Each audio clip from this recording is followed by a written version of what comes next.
Welcome back to The Deep Dive, the show that acts as your comprehensive knowledge shortcut, helping you master complex material quickly and thoroughly. That's right. And if you're preparing for clinicals, getting ready for the NCLEX, or just want to be sure you're on top of your game with patient safety, you are definitely in the right place. Today, we are undertaking a really critical deep dive into high-risk pharmacology. And we're not just, reading off a list of drugs. We're connecting the dots between how a drug works and how you keep a patient safe. We've got three major areas we're focusing on today where the stakes are incredibly high. Yep, we're hitting antineoplastics, so chemotherapy, then coagulation therapy, and finally, anemia management. And to give this all some structure, we're using the NCSBN's Clinical Judgment Measurement Model, the CJMM. Which is really just a formal way of saying we're going to think like an experienced nurse. Exactly. We're looking for cues, forming hypotheses. Then deciding on our actions, and finally, evaluation. It's the framework you need for any high-level clinical decision. And to make this all real, not just theoretical, we've anchored our entire discussion today in four specific patient scenarios. You're going to get to know Joan Johnson, Julia Jones, Joshua Allen, and Ethan Watson. These cases really bring home the core concepts and, honestly, the most life-threatening complications you're going to see. This is all about spotting danger early and knowing the exact, immediate action to take. Okay, let's unpack this. We're going to start with Joan Johnson, where the absolute top safety priority is managing an acute infection in a patient whose immune system has been wiped out by chemotherapy. Okay, so to even begin to understand the complications of chemo, you first have to internalize its core principle. The whole point of these antineoplastic agents is to target and kill rapidly dividing cells. That's the cancer. That's the cancer. But the problem, the huge problem, is that our bodies have lots of healthy cells that also divide really quickly. And those cells, well, they get caught in the crossfire. And that collateral damage is pretty much the definition of a chemotherapy side effect. So which healthy systems end up paying the biggest price? It's the big three. First, the bone marrow. That's the factory for all of our blood cells. Second, the entire GI tract lining from the mouth all the way down. And third, the hair follicles. So when those systems get hit, that's where we see the classic hallmark complications that every oncology nurse has to be watching for, like a hawk. Precisely. From the bone marrow, you get what's called myelosuppression. Which breaks down into neutropenia, so low infection-fighting white blood cells. Yep. Then thrombocytopenia, which is low platelets for clotting. And anemia, low red blood cells to carry oxygen. Exactly. And on top of all that, you get the direct damage to the mucosal lining, which causes mucositis. Those incredibly painful mouth sores. And of course, the severe, often really hard to control, chemo-induced nausea and vomiting, or CINV. The nurse's job is to be that primary safety net, constantly vigilant for any sign of infection, bleeding, or fluid imbalance. So let's bring this right to our first patient, Joan Johnson. She's 54, and she calls the clinic 7 days after her last chemo cycle. Why is that timing, that 7-day mark, so critical? Because 7 to 10 days post-chemo is the classic window for the nadir. The nadir. It's the point where the blood cell counts drop to their absolute lowest. And the white blood cells, specifically the neutrophils, have the shortest lifespan, so they're the first to bottom out. And Joan is reporting a fever of 38.5 degrees Celsius, which is 101.3 Fahrenheit, plus chills and fatigue. That timing plus those symptoms, that just screams danger. And her clinical cues, when we get them, confirm this is a full-blown emergency. Her heart rate is up at 112, her blood pressure is a little soft at 98/60. Which already hints at dehydration or maybe even early sepsis. And her labs are, frankly, terrifying. Her absolute neutrophil count, the ANC, is less than 500. That's severe neutropenia right there. And her platelets are down to 50,000, which is also severe thrombocytopenia. She is a disaster waiting to happen. She's got no army to fight infection and no ability to form a clot if she starts bleeding. You can see it physically, too. Yeah. Dry mucous membranes. She's not eating or drinking much because of the GI damage, and there's some minor oozing from her gums and nose. Classic signs. The low platelets are trying to form plugs, but they just can't keep up. So we move to the hypothesis step. Our top priority problem here isn't just a fever. It's acute, life-threatening febrile neutropenia. That's the term. We have to hypothesize that she has a systemic infection and her body has zero reserves left to fight it. Which brings us to a critical, must-know fact for anyone in nursing. Yes. In a patient with severe neutropenia, a fever of 38.0 Celsius, that's 100.4 Fahrenheit or higher, might be the only sign of a raging infection. Why is that? Because she doesn't have the neutrophils to mount a normal inflammatory response. She can't make pus. She won't have significant localized redness or swelling. The whole inflammation cascade is broken. So that low-grade fever is our only clue. It's our only alarm bell. If a chemo patient has that fever, you have to treat it as a medical emergency until it's proven otherwise. This means the action plan can't include what might seem intuitive. For a student, the first thought might be, oh, a fever, give Tylenol, tell her to rest. What happens if a nurse makes that classic mistake? Delaying definitive care by even an hour can be fatal. If you give Tylenol, you've just masked the fever. You've turned off the only alarm we have left. While the underlying infection. The underlying sepsis is just silently progressing. The right action, the only action, is firm instruction. Come to the hospital, NOW. Or, if she feels weak, call 911. Do not pass marrow. Do not take Tylenol. Okay, so she gets to the hospital. We have to initiate the neutropenic fever protocol. You said time is critical. What has to happen in that first hour? It's a cascade of events that the nurse has to coordinate. The absolute highest priorities are, 1, get 2 sets of blood cultures from 2 different sites, and 2, after the cultures are drawn, you immediately start broad-spectrum IV antibiotics. And the order there is non-negotiable. Non-negotiable. Cultures before antibiotics, otherwise you ruin your sample. But you cannot delay the antibiotics waiting for the lab to call you back. You get the cultures and you hang the antibiotics. We have to cover for the most likely bacteria that cause sepsis in these patients right away. At the same time, we have to protect her from the environment itself, right? How do we start protective isolation? We implement what we call neutropenic precautions. That means a private room, strict mandatory hand hygiene for every single person who walks in that door, usually masks for staff and visitors. And we eliminate germs from the room itself. Absolutely. No fresh flowers, no fresh fruits, no raw vegetables. These things can carry mold, fungi, or bacteria that are harmless to us but could be deadly to Joan. We're creating a sterile bubble around her until her ANC starts to recover. Okay, we also saw cues of dehydration and that severe thrombocytopenia. What's the plan for those? We get an IV in and start fluids like normal saline to combat that tachycardia and low blood pressure. Okay. And we get super aggressive with antiemetics. We have to break the cycle of nausea and vomiting. So drugs like ondansetron. Exactly, ondansetron. And we make sure that's continued around the clock, not just PRN. We have to get control of the fluid loss. And what about those platelets at 50,000? That's a huge bleeding risk, especially with open sores in her mouth. A huge risk. So bleeding precautions have to be implemented with the same urgency as infection control. This is where we start to apply our safety mnemonic. Okay. We avoid all IM injections. We use soft swabs for mouth care, not a hard toothbrush. We minimize any invasive procedures. And if we see active bleeding, or if her platelets drop below, say, 20,000, we need to be ready for an emergent platelet transfusion. So moving to evaluation, how do we know all this intense work is actually paying off? What are the metrics? We want to see that temperature come down within 24 to 48 hours of starting the antibiotics. We need her vitals to stabilize, the heart rate should drop, blood pressure should come up. And we need to see proof of hydration. Yep. Urine output should be consistently over 30 millimoles per hour. And of course, no new signs of bleeding. And we want to see that neutrophil count start to tick upward on its way back over 500. Before she goes home, the nurse becomes a teacher. What are the absolute key take-home points for Joan to prevent this from happening again? It's all about empowerment. We teach compulsive hand hygiene. We tell her to avoid crowded places, especially during flu season. And she needs to know to report any fever of 100.4 or higher immediately. No waiting. And for the bleeding risk? Gentle oral care is a must. Soft swabs, no harsh mouthwashes.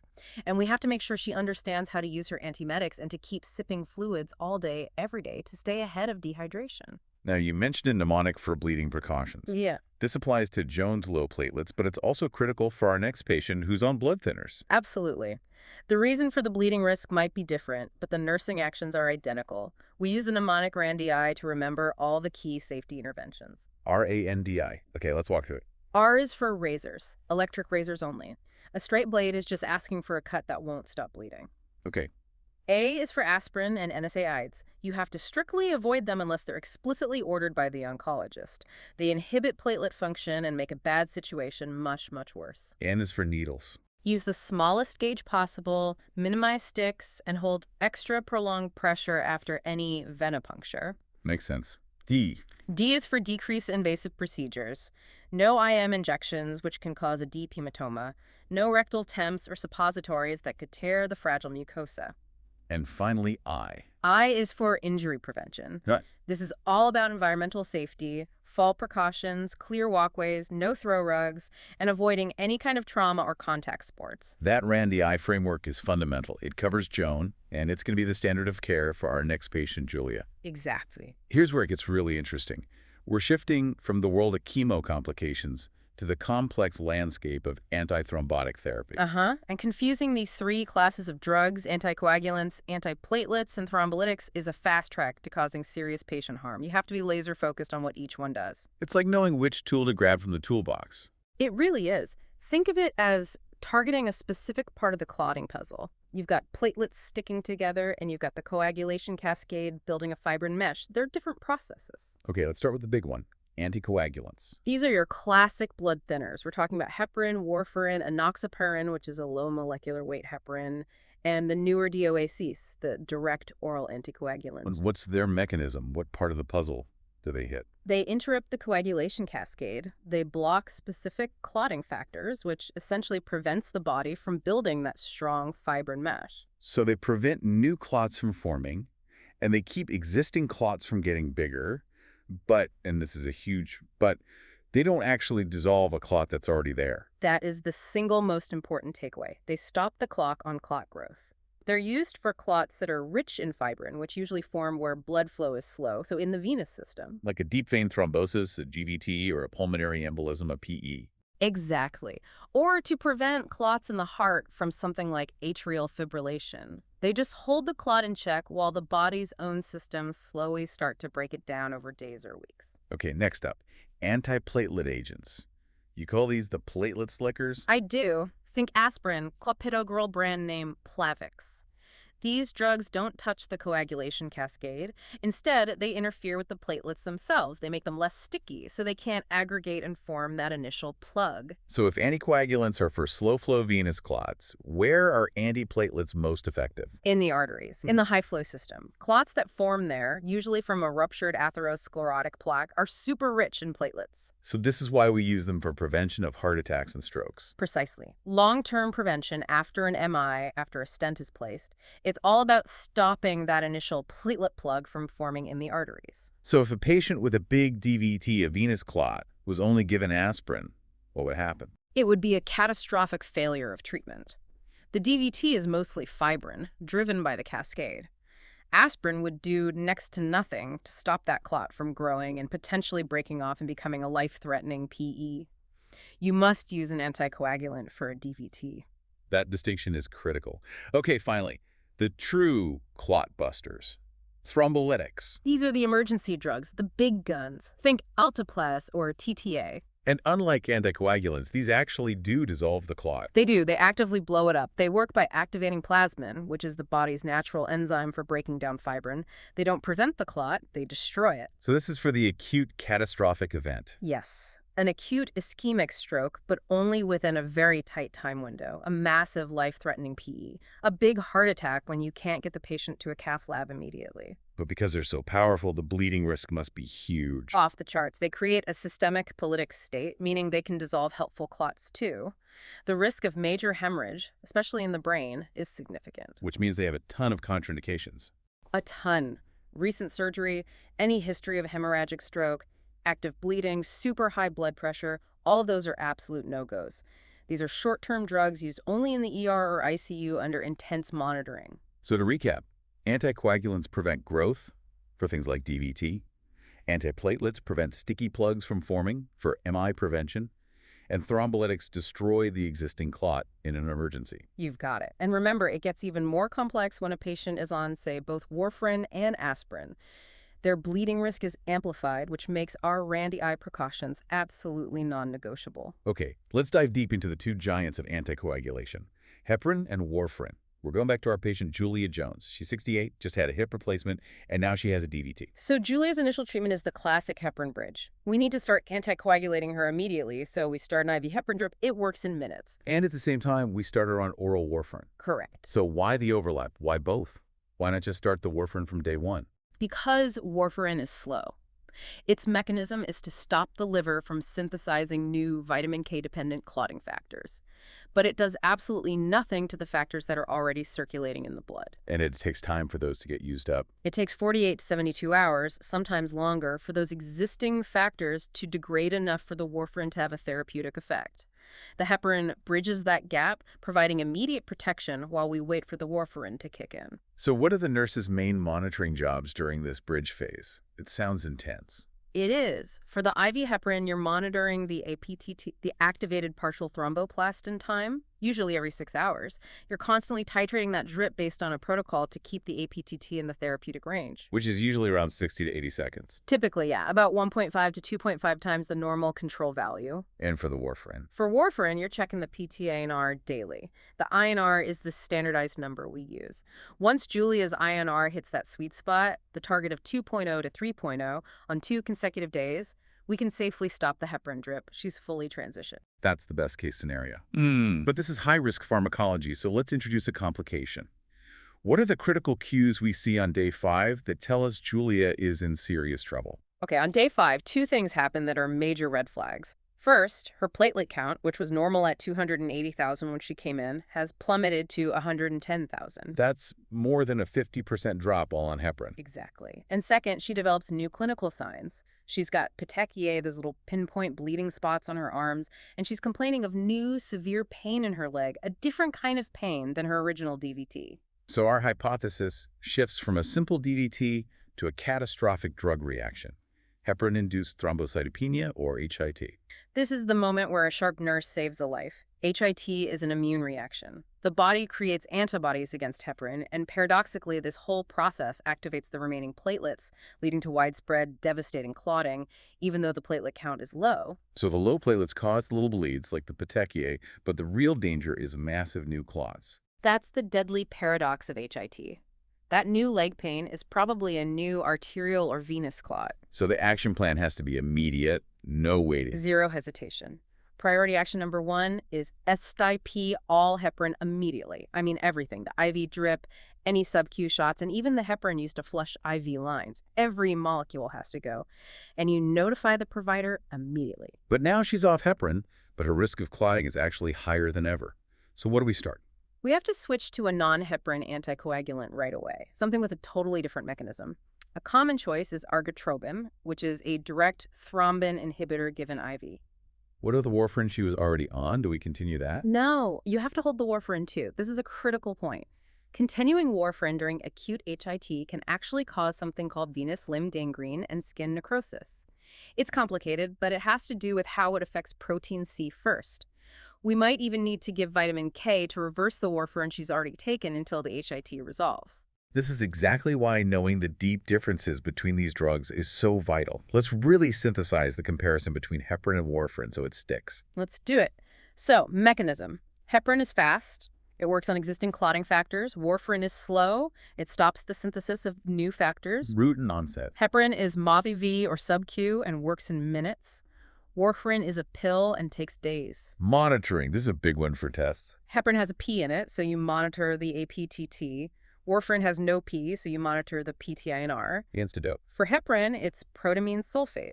For warfarin, it's vitamin K. And pregnancy. Heparin is safe. It doesn't cross the placenta. Warfarin is a known teratogen. It absolutely crosses. I tell students to remember, warfarin wages war on the fetus. And the unique risk for each. For heparin, it's HIT. For warfarin, it's that huge list of drug and food interactions. That is such a crucial breakdown. Now, since most patients go home on warfarin, that patient teaching piece becomes the final line of defense. Let's talk about the classic pitfall. Vitamin K in the diet. Do they have to avoid all green leafy vegetables? No, absolutely not. This is a huge misconception. The key word is consistency. Warfarin is dosed based on the patient's stable, consistent intake of vitamin K. So if they suddenly decide to go on a massive spinach smoothie diet, their INR will plummet and they'll be at risk for a clot. And if they suddenly stop eating greens altogether, their INR will shoot up and they'll be at risk for a major bleed. The teaching is Eat your normal diet, but keep it consistent and report any major changes. What are some other huge interactions they need to know about? They have to avoid over-the-counter NSAIDs like ibuprofen or naproxen unless a doctor specifically says it's okay. They independently increase bleeding risk.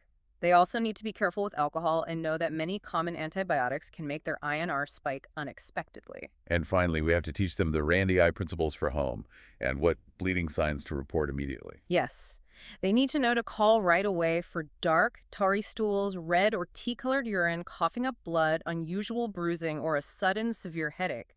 That last one could be a brain bleed. They should be wearing a medical alert ID. Quick note on the take-home version of heparin and enoxaparin. Where does it get injected? It's a sub-Q injection in the abdomen, rotating sites, at least 2 inches away from the belly button. And what's the biggest mistake we need to teach patients to avoid? Do not rub or massage the site after you inject. That's a surefire way to cause a big, painful hematoma. And don't expel the little air bubble in the pre-filled syringe. It's meant to be there. So what does this all mean? We're shifting gears now to our final section, managing blood deficiencies, specifically anemias. And with anemia, you have to know the specific type of deficiency to choose the right drug. A mistake here isn't as acutely fatal as sepsis, maybe, but it can lead to permanent neurological damage. We're starting with Joshua Allen. He has sickle cell disease, and he's been admitted in an excruciating vaso-occlusive crisis. Joshua's 22, and his cues are just textbook. He's got 10 out of 10 pain in his back and knees. He's tachycardic, a little hypoxic with an O2 sat of 94%, and he has a fever. The primary hypothesis is a vaso-occlusive crisis, or VOC. Those sickled red blood cells are rigid, and they're log-jamming in his small blood vessels. Right, and that's causing ischemia, which is the source of that unbearable pain. The fever suggests an infection probably triggered this whole crisis, and his vital signs are screaming deaceration, which makes the blood thicker and the sickling even worse. So the priority actions have to be fast, and they have to be comprehensive. We use the mnemonic HOP to it. HOP. It stands for hydration, oxygenation, and pain relief. And a lot of times the first instinct is to jump straight to oxygen and pain meds. But let's talk about why the H hydration is so often the #1 priority. Okay, H is for hydration.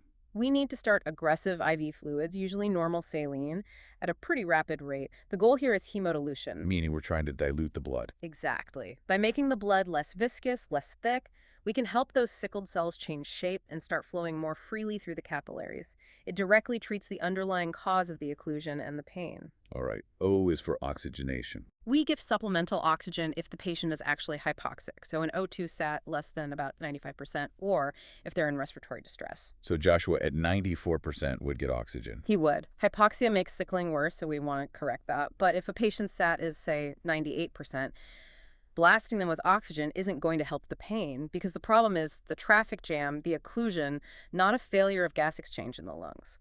And finally, P is for pain relief. And this pain is no joke. It's severe, deep ischemic pain.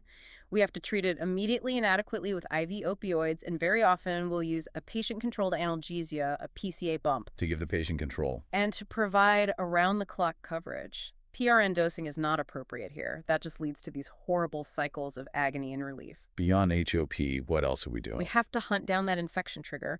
So just like with Joan, we're getting blood cultures and starting empiric antibiotics, and we can use non-drug interventions like applying warm packs to painful areas to help with vasodilation. What about long-term preventative management for sickle cell? The main drug there is hydroxyurea.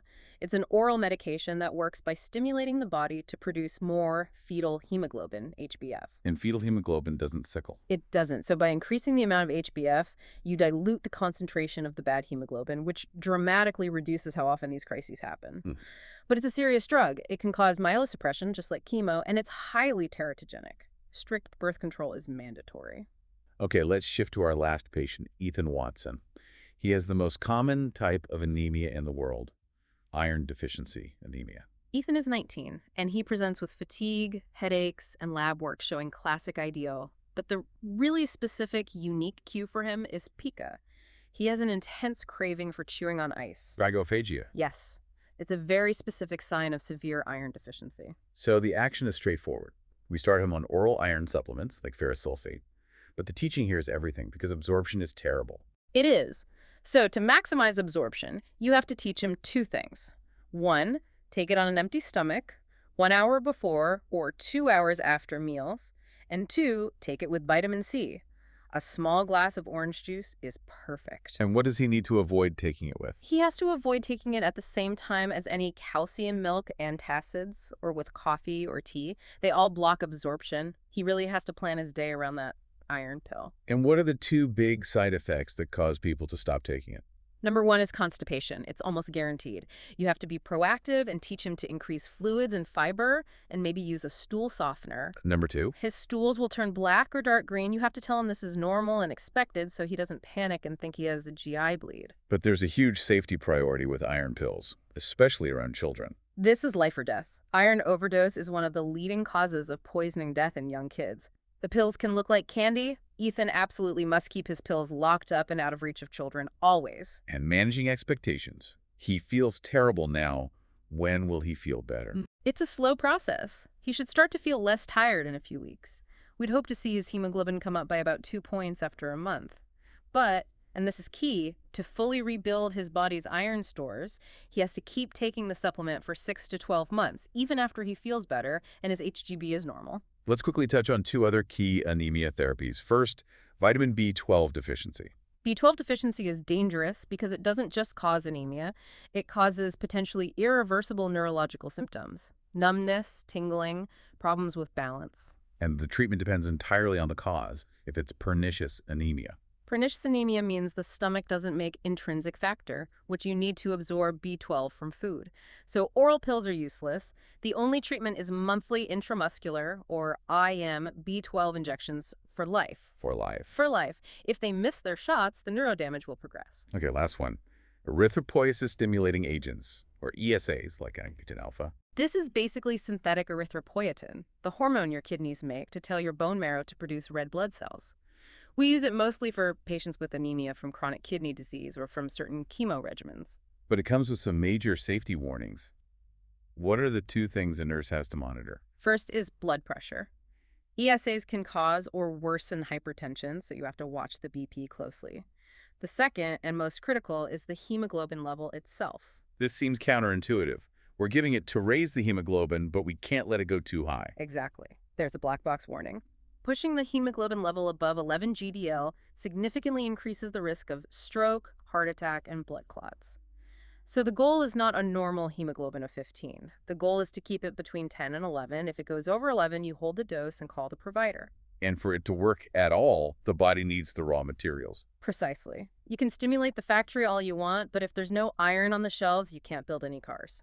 So patients on ESAs almost always need concurrent iron supplementation as well. We have successfully navigated 3 of the highest risk areas in pharmacology: antineoplastics, anticoagulation, and anemia management. And by using that CJMM framework, we really built some actionable clinical judgment skills. Yeah, we didn't just memorize drug names, we hardwired the protocols. You now know that a chemo patient's fever of 100.4 is an immediate emergency. It means blood cultures, then broad-spectrum antibiotics, all within that first hour. We clarified the huge differences between anticoagulants, antiplatelets, and thrombolytics. You know which one is for a DVT versus an MI, and you know what to monitor: PTT for heparin, INR for warfarin. And you can now spot the terrifying signs of HIT, that big platelet drop on heparin, and you know the immediate non-negotiable action is to stop that drug cold and switch to something like argatrobin. We also anchor those critical actions with Monix, Rate-NDI, for your comprehensive approach to any patient with a bleeding risk. And HOP, hydration, oxygen, pain as the priority set of interventions for a sickle cell crisis. The safety of these drugs really does hinge on your ability to visualize and execute these protocols, often under pressure. I mean, picture yourself teaching Ethan how to store his iron pills safely, or making that high-stakes call about Julia's dropping platelet count. And that leads us to our final provocative thought for you to explore on your own. We talked about how anticoagulants like warfarin just press the pause button on new clot formation. They rely on the body's own slow, natural system to break down the existing clot, like the one Julia has. So if we know the natural process is slow, and a lot of times incomplete, what do you think are the biggest ongoing risks for patients like Julia when they transition from the hospital back home? Think about the physical and pharmacological aspects of that slow resolution. What happens if the body can't clear that clot completely? What are the implications of just preventing new mesh from forming versus actively getting rid of the blockage? stay vigilant, future nurses. Your knowledge and your judgment are the ultimate safety tools. Until the next deep dive, keep learning and stay focused on those clinical priorities.